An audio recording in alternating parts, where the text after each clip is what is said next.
Hello, everybody. This is going to be a fantastic program this morning or this afternoon, wherever you are. I'm Ed Langle. I'm Senior Director of Programs at the National World War II Museum in New Orleans. And I'm joined today by two gentlemen. The first is Paul Sparrow, who is Director of the Franklin D. Roosevelt Presidential Museum and Library in Hyde Park, New York, following a career as a documentary filmmaker and a senior executive at the museum. And Paul has been directing the Roosevelt Library and Museum since 2015. And he will be talking obviously about FDR and the Manhattan Project. And our second guest is Clifton Truman Daniel, who is the eldest grandson of President Harry Truman. He is also a Truman Scholar. He's spent quite a bit of time studying the life and career of his grandfather, and he currently serves as honorary chairman of the Board of Trustees at the Harry Truman Presidential Library and Museum in Independence, Missouri.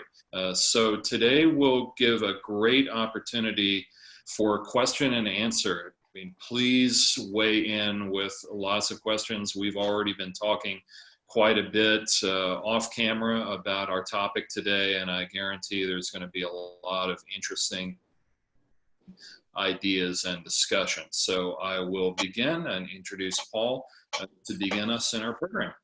Thank you. Thank you, Ed, and thank you, Clifton, for being part of this today. I'm very excited. This is one of those topics that has generated an enormous amount of debate throughout the years.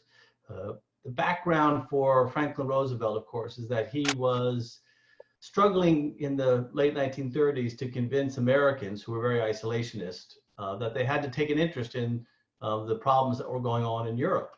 And some of the things that he understood about the spread of fascist Nazi Germany and the threat from Japan, many Americans disagreed with and didn't want to see the American public get involved.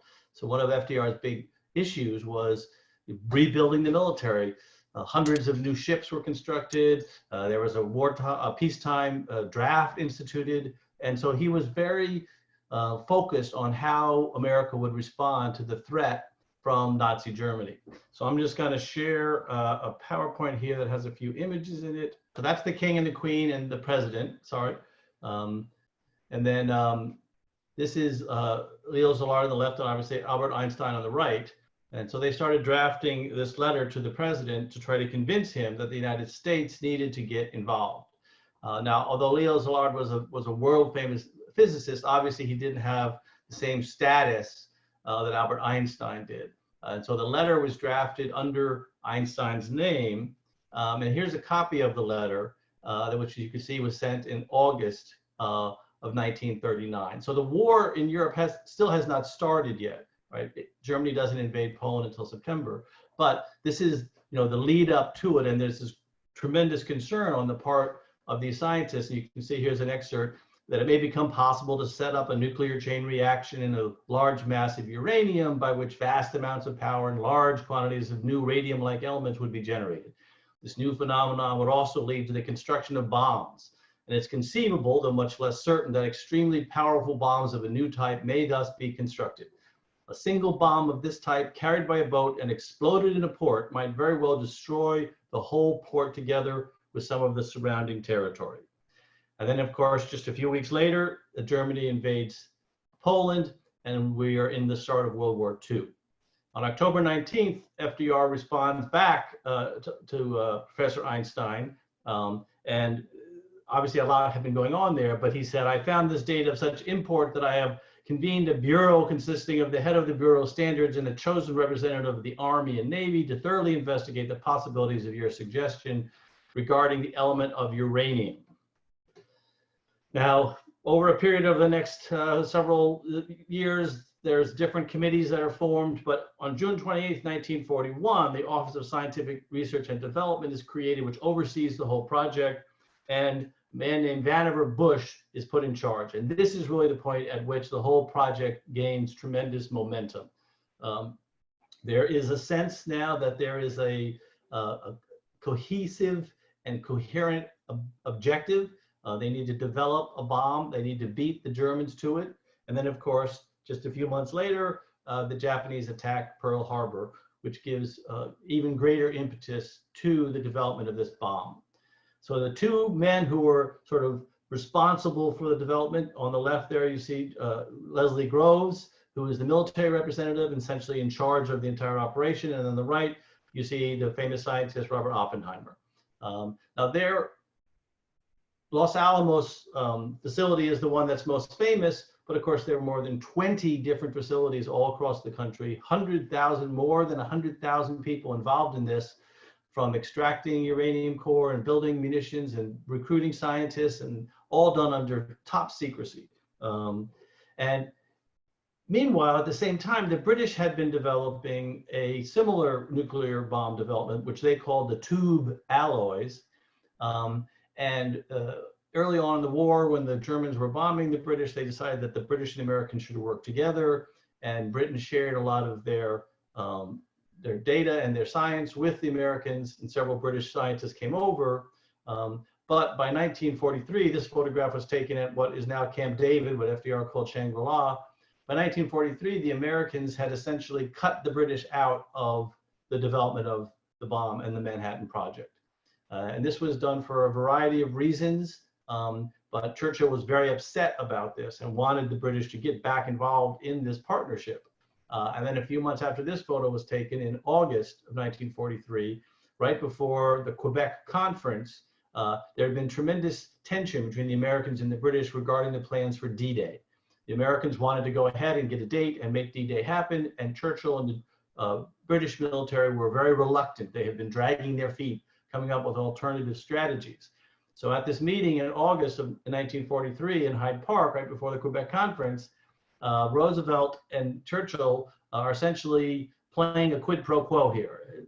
Roosevelt saying to Churchill, if you will commit to the D-Day invasion of Normandy, we'll bring you back into the nuclear project. And that's what happened. Both agreements were signed on the same day, right before the Quebec Conference started. In 1944, this was taken at the right after the Democratic Convention. It's one of the few times the Roosevelt got together with his, at this point, vice presidential candidate, but soon to be vice president. There was very little communication going on at this point. It's really one of FDR's, I think, failings as a leader, that he did not fully brief Truman on the development of the nuclear bomb, his plans for the United Nations, a whole range of topics. And this was a critical part of that. This photograph was taken on April 11th, just the night before FDR died. And you can see he is a very sick man here. And when he died, there was a tremendous sense of loss, not just for Americans, but for people all over the world who had seen him as this great champion of freedom and a fighter for their independence and against fascist Nazi Germany. A few months later, they had completed development of the first atomic bomb. This is the scaffolding for the test of the Trinity test, which was the first time they were actually going to test this bomb. And then you see here, this is the explosion at Trinity. So by this point, of course, Truman is president. I'm going to close this off now. At this point, Truman is president. He's been briefed. And I'll turn it over to Clifton to talk about the processes that were happening internal to the Truman administration. But I will say this, there was never any question within the Roosevelt administration or his top military advisors if they were going to use the bomb. They were going to drop that bomb as soon as it was ready.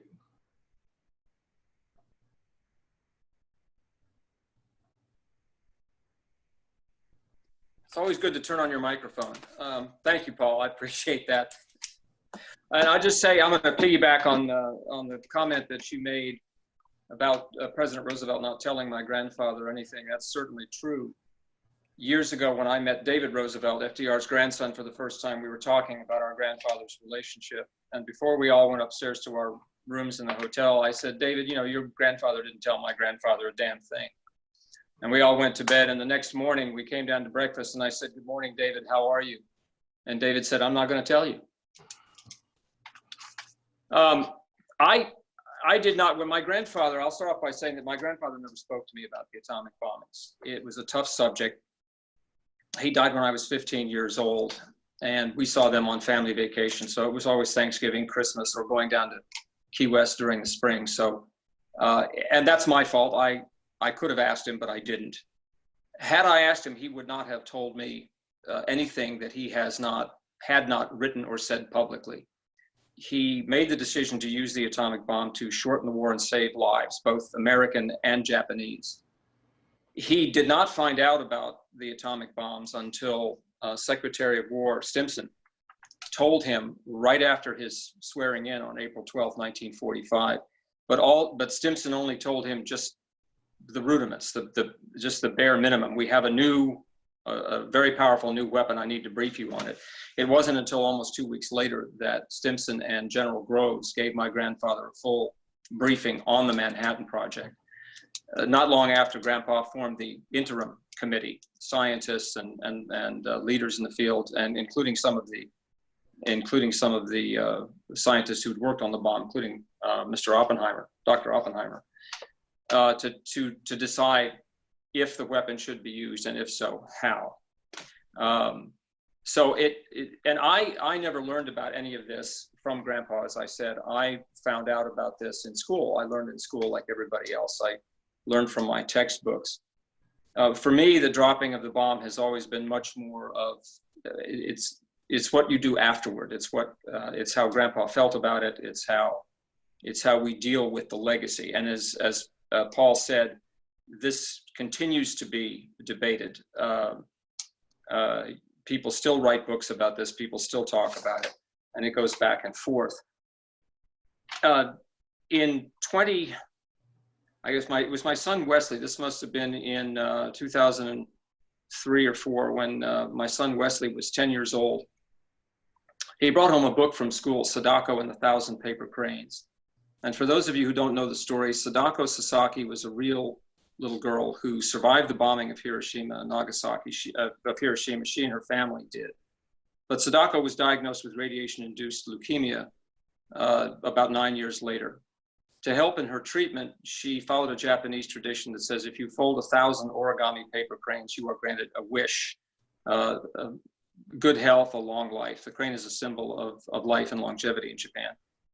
She folded 1,300 cranes, but sadly she died of the leukemia at the age of 12 in 1955. There is a monument to her and to all of the children who were killed or sickened or wounded by the bomb. That was the first human story I'd ever seen of Hiroshima or Nagasaki.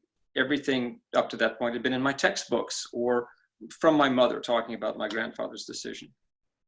So this was the first human story, and the teacher, Rosemary Barilla, didn't just give the kids the book. She taught them Japanese history. She taught them Japanese culture. They had a tea ceremony in class. They folded cranes.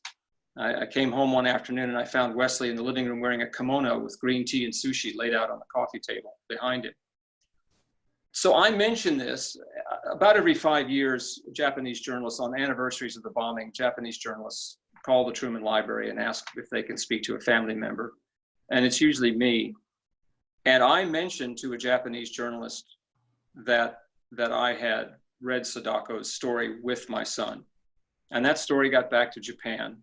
And I had a call from Masahiro Sasaki, who is Sadako's older brother, also a survivor of the Hiroshima bombing. And he just said, can we meet someday and maybe do something together? And I said, yes. We met 5 years later in 2010 in New York at the 9/11 Tribute Center. And Masahiro and his son Yuji were donating one of Sadako's last cranes to the center as a gesture of healing in the wake of the 9/11 terrorist attacks.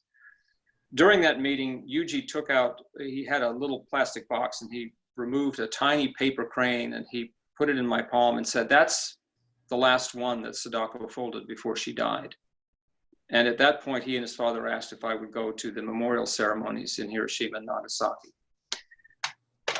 I took, as my lead for that, I took my grandfather. In 1947, he made a state visit to Mexico. And during that visit, he placed a wreath at the tomb of 6 Mexican Army cadets who had fought to the death against US forces in 1847. And of course, a reporter asked my grandfather afterwards, why would you place a wreath to a monument to our enemies? And my grandfather said, because they had courage. Courage does not belong to any one country. You recognize and honor courage wherever you find it. Likewise, I thought that suffering in war universally does not belong to any one country. If you recognize it and you acknowledge it. And so we went to Japan in 2012.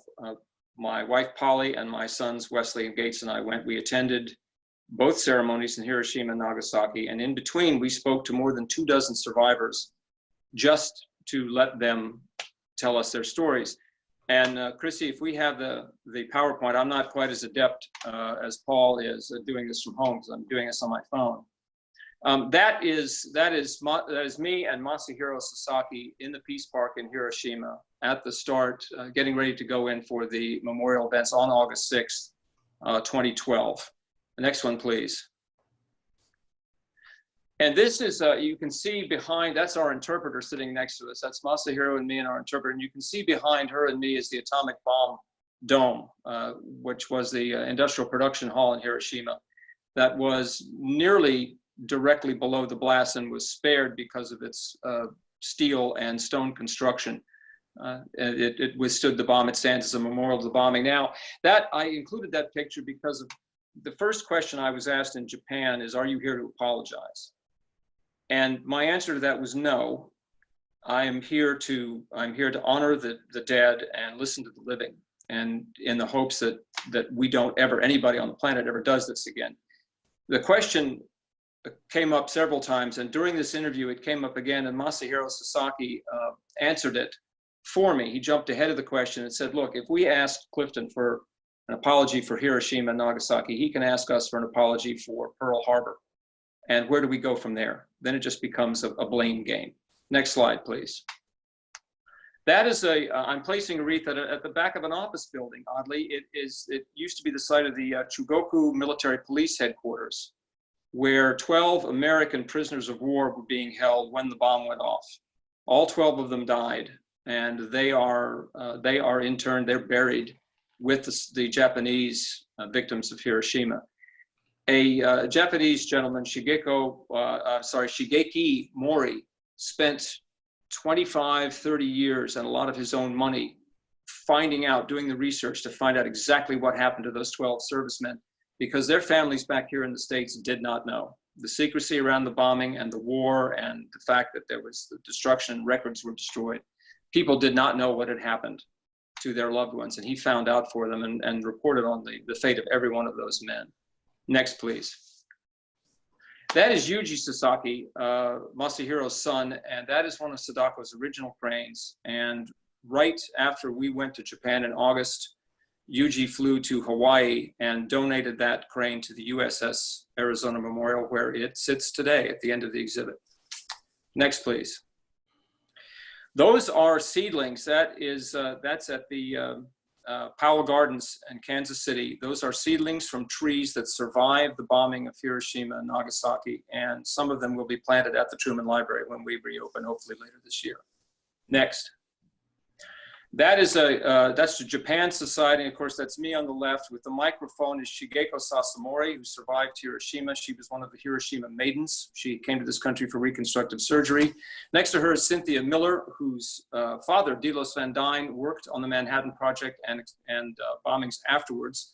She has been dealing with radiation sickness since she was a child. So she is, in some respects, a survivor. And next to her, with his head bowed, is Jong-Kun Lee, who is also a survivor of Hiroshima. This is speaking to high school students. I did this on and off for 4 years, speaking in the company of survivors, just telling this story and letting students hear firsthand what it was like to survive a nuclear explosion. Again, in the interest of peace and disarmament. Next, please. That's Orville Amdahl. He brought that sword home from Japan. He was a Marine artillery captain, and he brought that sword home at the end of the war, put it in his closet. He didn't really want to take it, but the quartermaster was telling him to take the swords. And Orville brought it home, put it in the closet, kept it oiled, kept it nice. And finally, after 67 years, through the Nagasaki, St. Paul, Minnesota Sister City Commission, he found the son of the officer who'd had to surrender that sword. Next slide, please. And he gave it back to him in a ceremony in St. Paul in 2013. And that's Mr. Motomura, Tadahiro Motomura, over there on the left, sitting down, his entire family. And over there to his, in the left-hand side of the photo, is the sword and a shrine to it, to his family. It was a wonderful gesture on both parts, one for Orville for giving it back, and two for Mr. Motomura to come to this country with his entire family to receive it. So those are the kinds of things that I've been interested in since the bombings, the acknowledging the harm that was done on both sides. I have shaken hands with American servicemen, Pacific War veterans, who have told me that had it not been for my grandfather's decision, they would not have survived the war, they would not have families, they would not be here. And I've had their children and grandchildren tell me the same things. But I've also held in the palm of my hand that little girl's crane. So the object for me is to honor both. Thank you, Clifton. Very, very moving and powerful presentation. There's so much to discuss with respect to two of the most important and towering personalities of the 20th century in relation to the Manhattan Project and to the dropping of the bombs and the consequences in Japan and the United States and the world.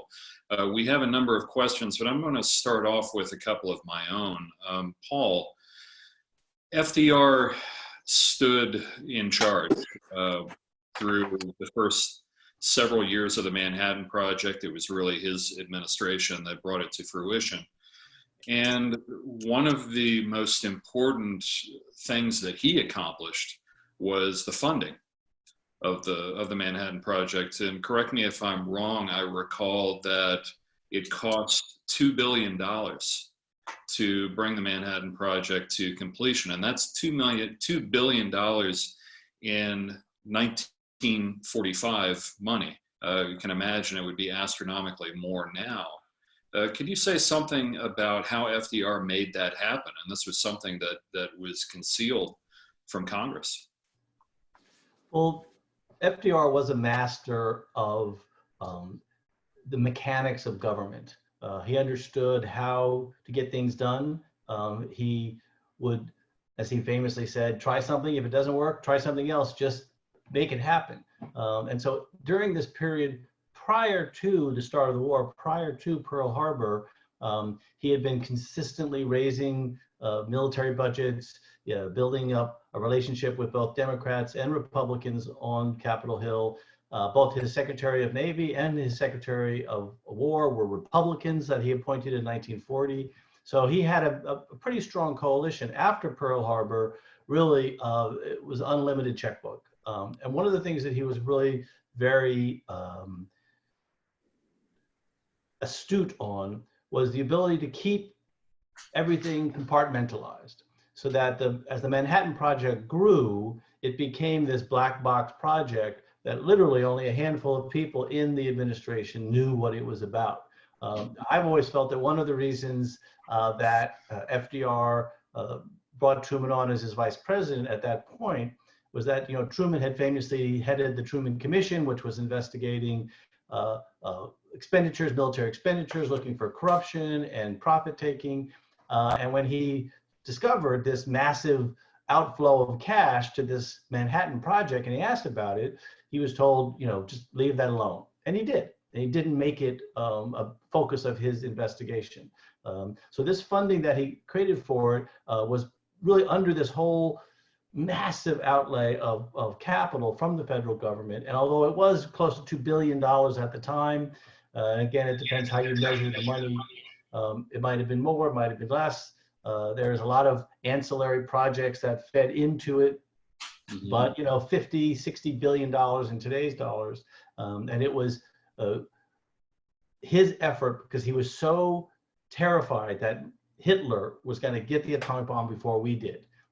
And actually, during the Battle of the Bulge in December and January of 1944 into 45, he asked, is the bomb ready? Can we use it in Europe to stop this offensive? So there was no question that he was willing to use the bomb. And it's an interesting contrast too. You mentioned Hitler. In contrast between him and FDR is the Nazis did pursue an atomic weapons program, and I think it's arguable whether had they made the right decisions during the process, they might have reached a point of achieving that power by the end of the war. But Hitler scoffed at his scientists and scoffed at the whole concept. It was not something he was willing to take seriously. Of course, many of the greatest scientists who lived in Germany and Europe were Jewish, and they had fled Nazi persecution before the war and had gone to places like Britain and the United States. But Hitler was very cynical toward the whole thing. And you put by contrast, FDR took the whole thing seriously from the very beginning. And it was something where his stewardship really did play just a massive role in making it happen, as well as Winston Churchill. He truly believed in the power of science. And I think with Hitler, you see Hitler had his own, he refused to fund the Navy, but he funded submarines. He would fund rockets and things like that. But he essentially, early in the war, cut the funding for the nuclear program. He also didn't like the fact that there were so many Jewish scientists involved in the physics of it. And that was part of his issue. If you look at the resources he put into the death camps and the concentration camps, he could easily have funded his atomic program if he hadn't been so intent on the destruction of Europe's Jews. Right, very good.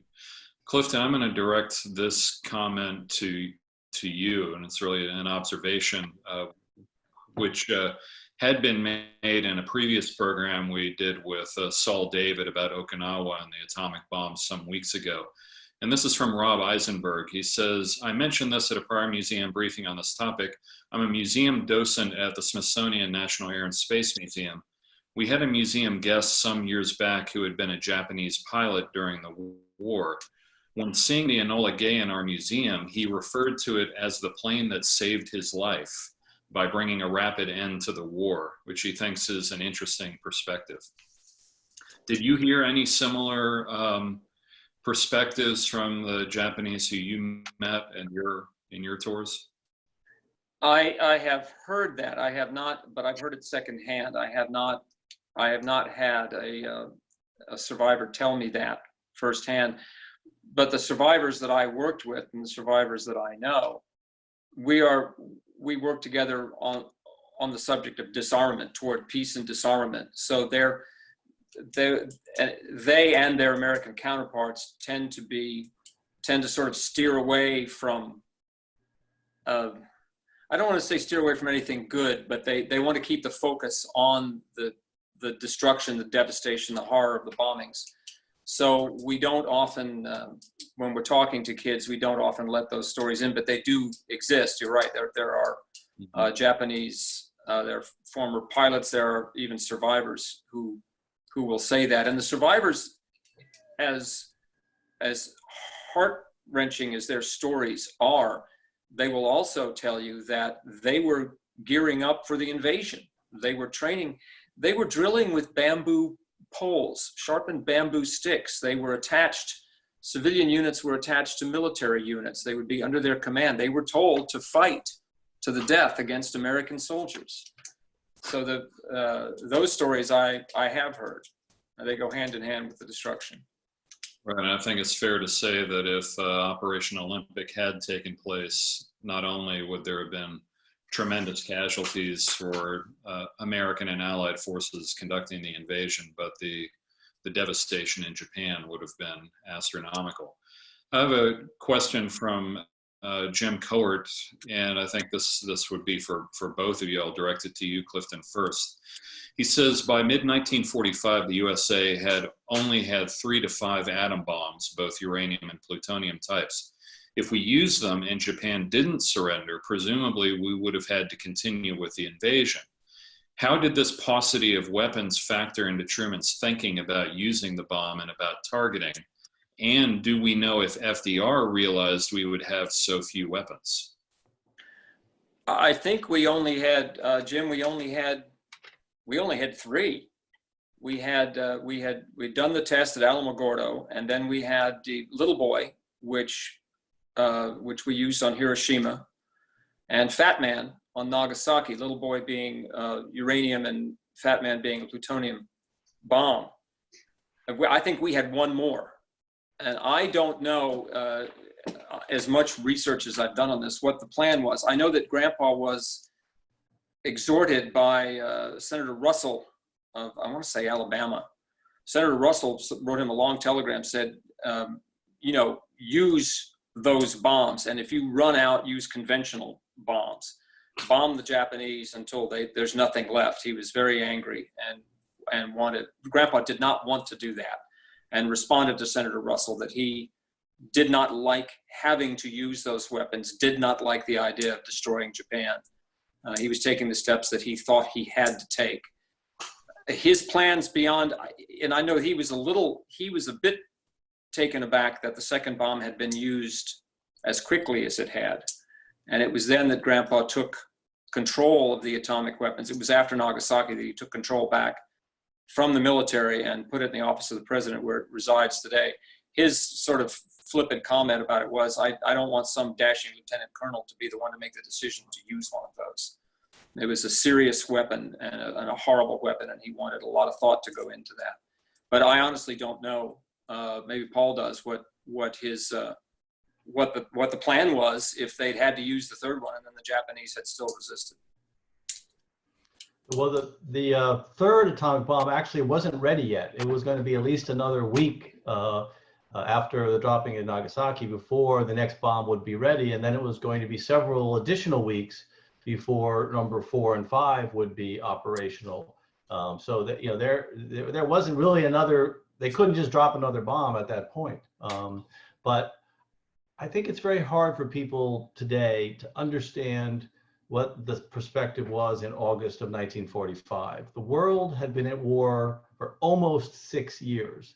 The level of destruction that had been inflicted on the Allies and on the Axis powers, particularly Germany, the firebombing of Dresden, the bombing of population centers in both Germany and in Japan, the firebombing of Tokyo. More people died in the firebombing of Tokyo than in Hiroshima. I mean, the scale of violence, the horror that was being inflicted across the world. To be honest, the atomic bomb was not some kind of massive escalation of what was already going on. It was simply a more powerful weapon that was just part of this horrific world that had descended into this chaos. So, you know, there is a problem in understanding what the perspective was for people who'd lost family members. All these soldiers are there ready for an invasion, that 1 million Americans might die. Easily 5 to 10 million Japanese would have died in the invasion.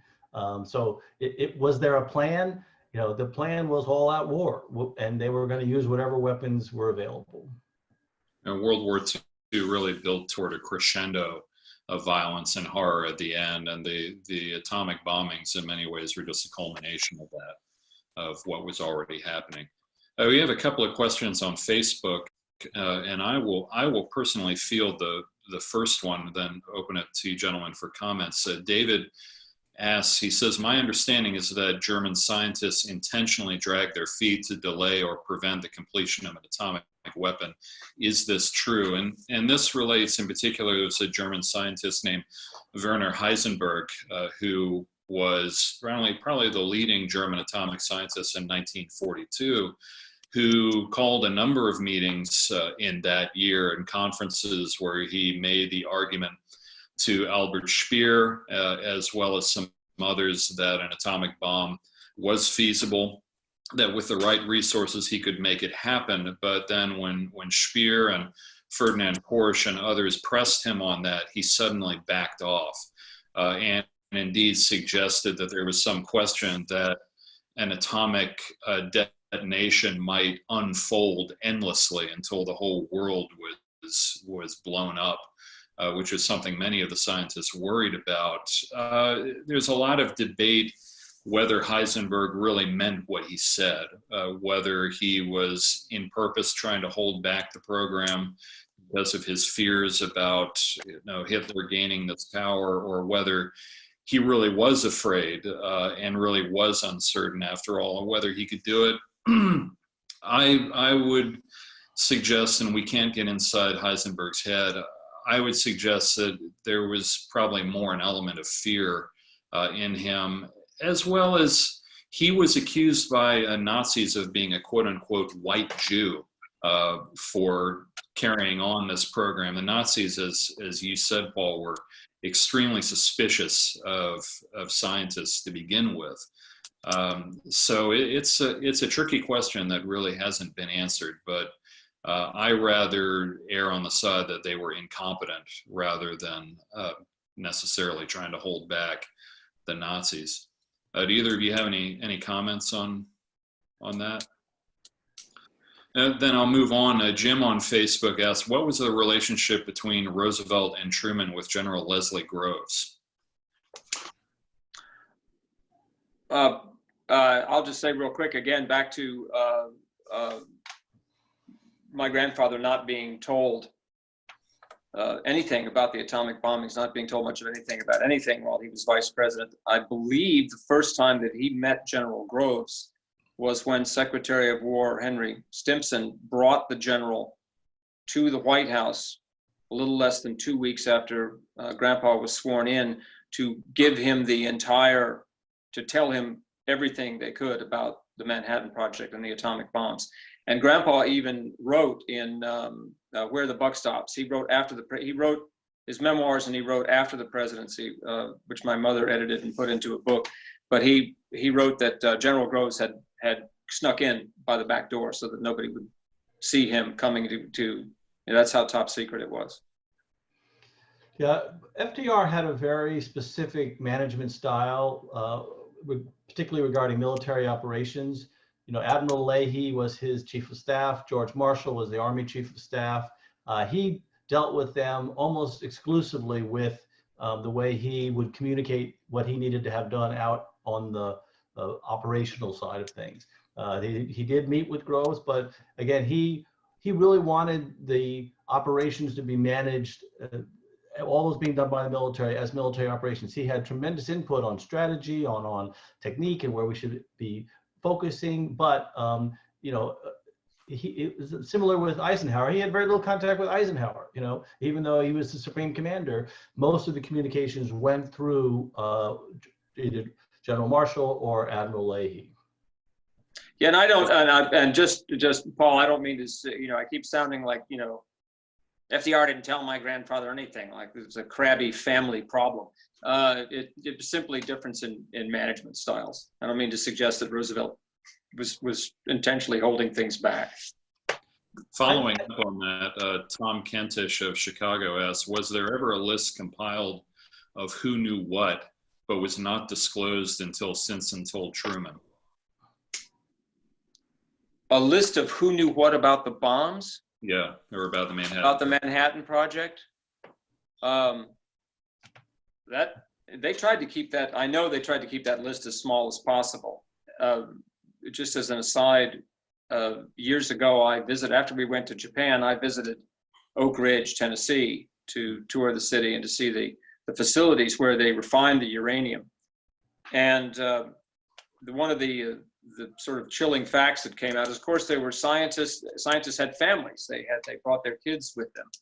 And they had a high school, and the high school had a football team.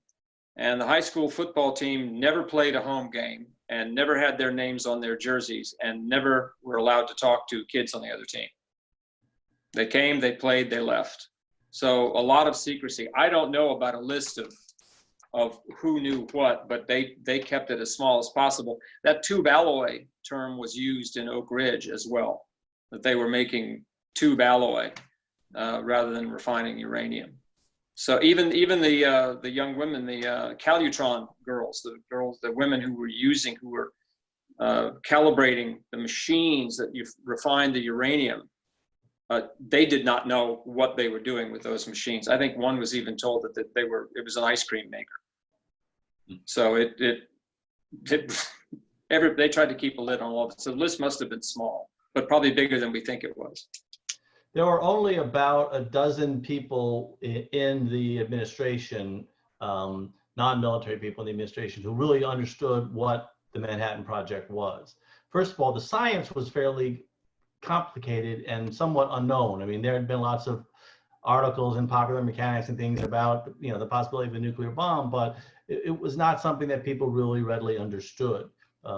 Even the people in Los Alamos who were working on the project understood they were working on a bomb and a weapon, but they didn't even fully understand what they were working on. It was so compartmentalized. So if you were in the department that was working on the explosives that would compress the uranium to create you were focused entirely on how you create spherical explosives that will create a uniform compression to ignite the uranium, but they didn't even know what they were trying to ignite. So I do think the level of secrecy was pretty extraordinary. And even despite that, though, the Soviets did manage to infiltrate the Manhattan Project. Paul, why was that? Was there anything FDR could have done to have prevented that? Is there any blame to be laid anywhere? Remember that the Soviet Union was our ally. Right. Some of this idea that they were the bad guys here, they were the allies, and they lost more than 20 million people fighting the Germans. So there was a different perspective of who the Soviets were during the war than there is now, or even during the Cold War. But yes, there were multiple penetrations of the operation. Secrets were smuggled out, designs were smuggled out. Klaus Fuchs, obviously, terrific damage. A lot of the espionage was not discovered until the 50s or even later. But again, at the same point, America was conducting espionage against the Soviets. The whole world was at war, and you trusted your allies only as far as you had to. And Grandpa, of course, famously said during, they found out that the bomb worked, I believe the day after he arrived in Potsdam to meet with Stalin and Churchill. And he told Stalin about the bomb.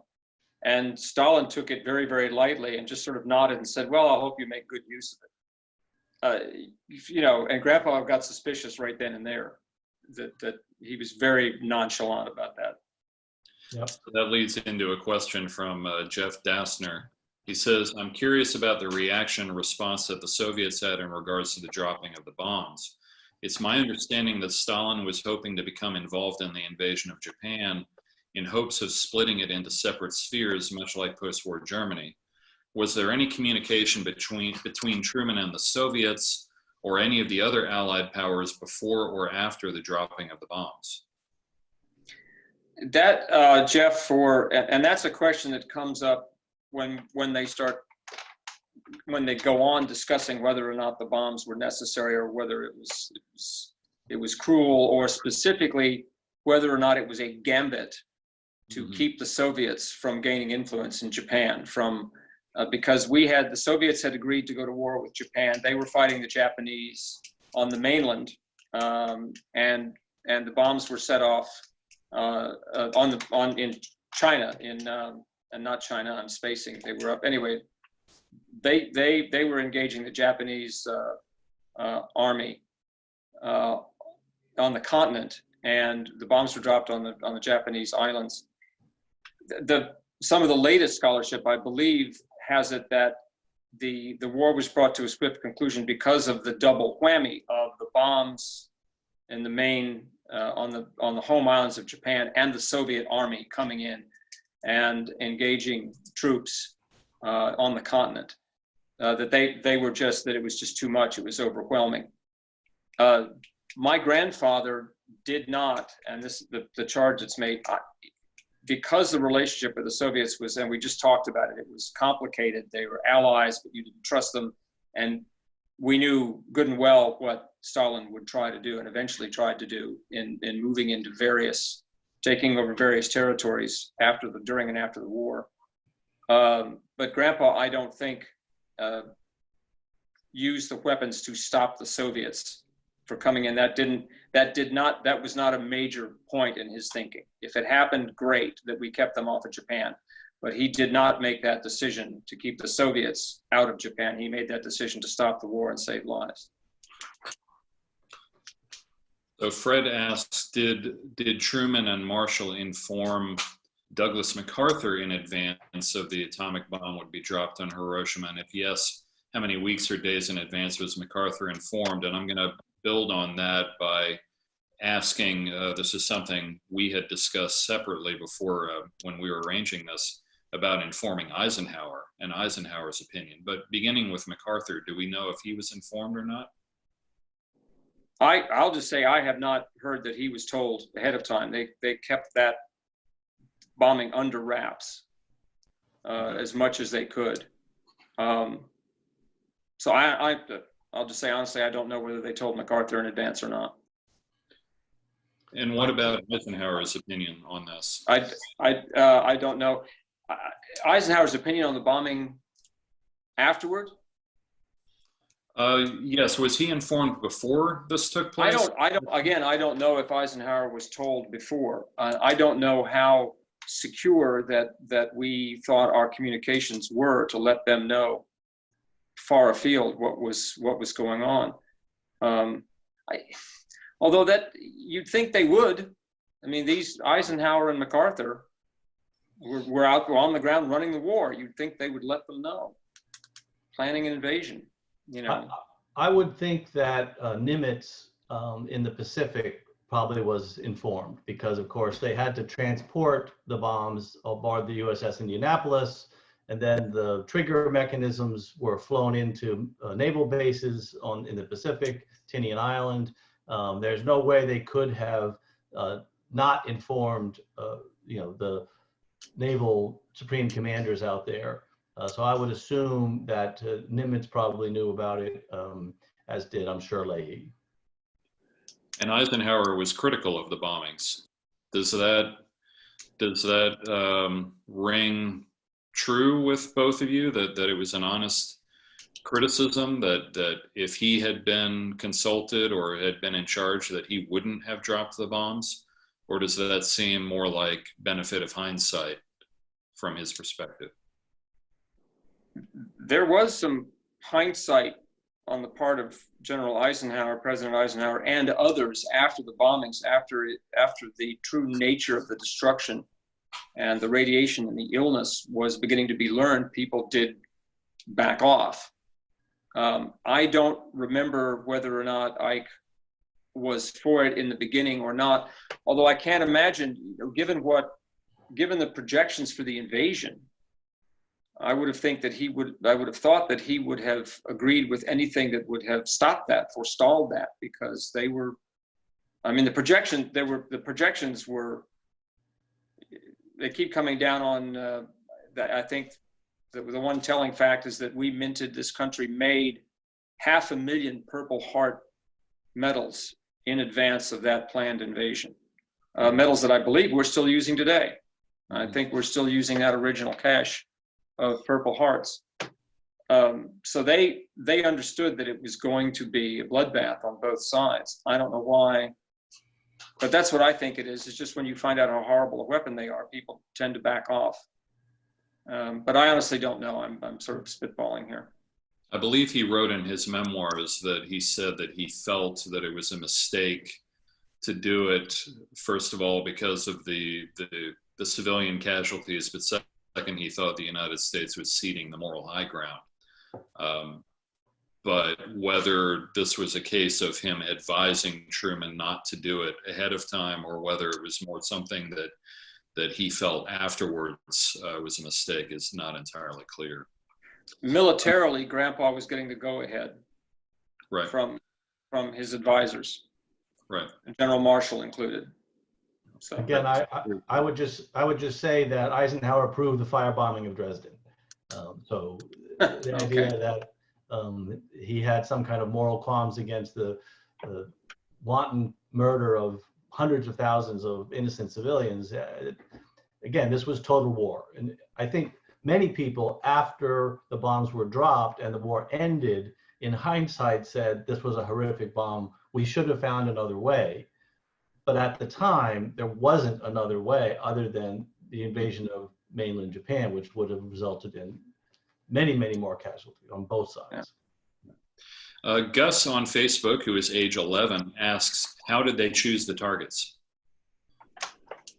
That with the help of that interim committee, Gus, they selected targets that they believed to be military targets, primarily military targets. They knew there were civilians there, Hiroshima, for example, had a port. It had a couple of military. It was headquarters for a couple of military outfits, including I think the Second Army, and certainly the Chogoku Military Police Headquarters. And they had the port. They were training soldiers and shipping them out to China from Hiroshima. So they had a port. Nagasaki was a shipbuilding center. You had the Mitsubishi Shipworks down at the mouth of the river in the harbor. So that those were considered military targets, and that's how they chose. They also, there was unfortunately some factor, I believe, that they factored in whether or not these places had been bombed already, because the scientists and the military wanted to know what kind of destruction the bombs would have, and they wanted a pristine target. So I'm not sure how much that figured in, but I know that was at least part of it. But they were trying to choose military targets that would cripple some industry and do a lot of damage. I do know that in the initial list of targets, the Japanese sacred city of Kyoto was listed as a potential target, and it was taken off the list because it was felt to be such a cultural icon for the Japanese and it had very little military value that it was. So there was a consideration of the sites from a cultural perspective. But again, they were at that point, they understood that they might have to literally bomb the entire country in order to be successful in the invasion. Yeah, there was I met years ago at one of the former docents at the Truman Library. It's named Lana White. She was born Setsuko Miyazaki, and she lived in Kokura, which was actually the primary target for the second bomb. But the weather was cloudy over Kokura that day, and the planes circled for a time looking for a break in the weather, couldn't find one, and flew on to Nagasaki. And Lana, at the age of 12, remembered those planes overhead. And when she heard later that Nagasaki had been bombed, she knew that Kokura had missed being the target for the second bomb. Paul, you said earlier at the end of your presentation that you feel confident that FDR would have used the atomic bombs. Do you think that he, and this is true for Harry Truman as well, would have considered using them against Germany if the situation had demanded it? I absolutely do believe that he would have used it against Germany, and he even asked whether the bombs were ready. Again, during the Battle of the Bulge. I think it's so hard for people today to understand what toll the war had taken on our leadership. It was a horrible, horrible war, and FDR wanted to end the war. And you remember there was tremendous pressure, on him to find a way to save the Jews who were being, killed in these death camps. And they knew that the only way you could save the Jews was to end the war. And so I believe if the bomb had been ready and he felt that by dropping the bomb, it could end the war with Germany and save the Jews, he would have done it. We have time for one more question, I think, and then I'll open it up for you gentlemen for any closing comments. And this one is from Fred, which he asked a while ago. How much did Colonel Tibbets and the crew of the Enola Gay know of the devastating destructive power of the atomic bomb they were launching on Hiroshima? Did they realize that tens of thousands of civilians would be killed? And how did the captain and crew of Boxcar, which came afterwards, know of the destructive power of the atomic bomb that was dropped on Nagasaki? From what I know, they could see it and feel it. They not only got the shockwave, Tibbets, I think both. I believe they said they could taste after the shockwave hit them, it tasted like metal. The air was filled with the. I assume that's due to the radiation or some other effect of the bomb, but they could all taste metal in their mouths as they flew away. And it was they dove to get away from Hiroshima. One of the survivors, Reiko Yamada, was on a schoolyard in Hiroshima. And she remembered just before the bomb hit, she remembered looking up and seeing a curved contrail. So the Enola Gay dropped the bomb, turned and dove to gain speed so they could get as far away as possible. And that's the last thing, well, Reiko survived the bombing. She was knocked out, but that was the last thing she saw before the bomb exploded. And it wasn't the pilot of, was it the pilot of Boxcar who went on, I believe, on What's My Line later in the 50s and met Reverend Tanimoto from Hiroshima? I'm probably mixing apples and oranges here, but he felt really bad about, he felt guilty and bad about the bombing. Yeah, I think the pilots of the Enola Gay had been told that they were going to drop this very, very powerful bomb, but other than the small number of people who had witnessed the test at Trinity of these pilots, no one understood what these bombs were capable of. I think everyone was shocked. Even the people who had studied and built the bomb were shocked at the destruction of Hiroshima.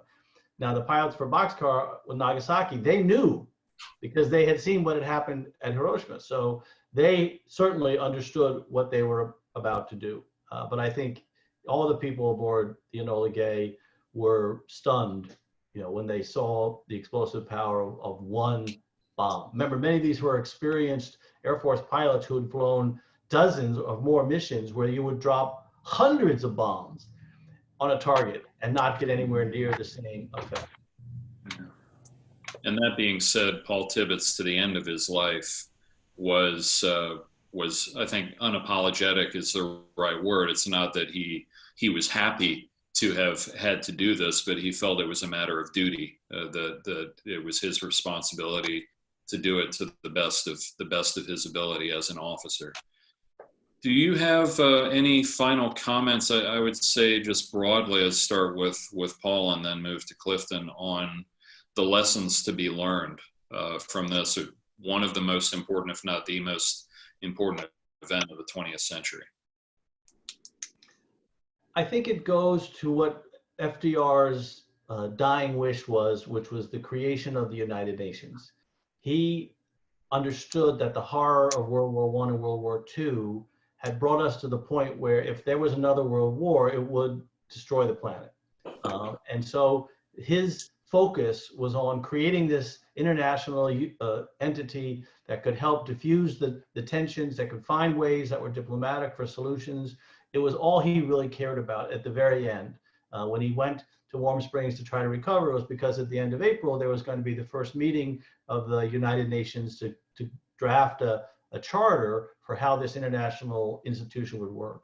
And I think we have to look back and say, 75 years later, he was right. The United Nations is a flawed organization, but it has prevented us from going into another world war, despite enormous tensions and the frictions that were created in the post-war world. So I do think the importance of international diplomacy, the importance of countries learning and having a venue to come together and resolve their differences is really the positive legacy, and perhaps the only positive legacy of the tragedy of having to drop atomic bombs.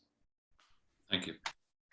And I'll just piggyback on what we were talking a minute ago about Colonel Tibbets. When my grandfather met Colonel Tibbets after the war, he asked him, has anybody been giving you a hard time about using that weapon, about dropping the bomb? And Tibbets told him that no, he had not had that experience. But Grandpa said, if they do, you tell them that was my decision, not yours. So he kept the decision alone to himself. 5 years later, he was on Wake Island getting ready to meet with General MacArthur, and he had with him a White House photographer named Joe O'Donnell, who had been a Marine photographer and taken some of the first photos of the destruction in Hiroshima and Nagasaki. And O'Donnell had he had been very shaken by that, and O'Donnell had my grandfather alone for a couple of minutes, and he asked him point blank, he said, didn't you ever have any regrets about using that weapon? And my grandfather said, hell yes. You don't use something like that without having regrets, without regretting having to use it. He said he would do the same thing again under the same circumstances, but he regretted having to do it. And I'll just end with something that a Nagasaki survivor, Sakue Shimohira, said to she didn't say it to me, but she said it publicly. She said, I think the basic idea of peace is to have some idea of other people's suffering. So that going forward, we can debate the use of the bomb and whether or not it was just or right. But I think that we all have to look with eyes wide open at what those bombs did and who it happened to, and prevent it. Thank you. I think that's an appropriate ending to what has been a wonderful and I think very enlightening conversation. Paul Sparrow, Clifton, Truman, Daniel, thank you very much. Thanks, Ed. Thank you, Ed, and thank you, Clifton. I appreciate the chance, the opportunity to talk with you. Likewise, Paul, thank you. That was great.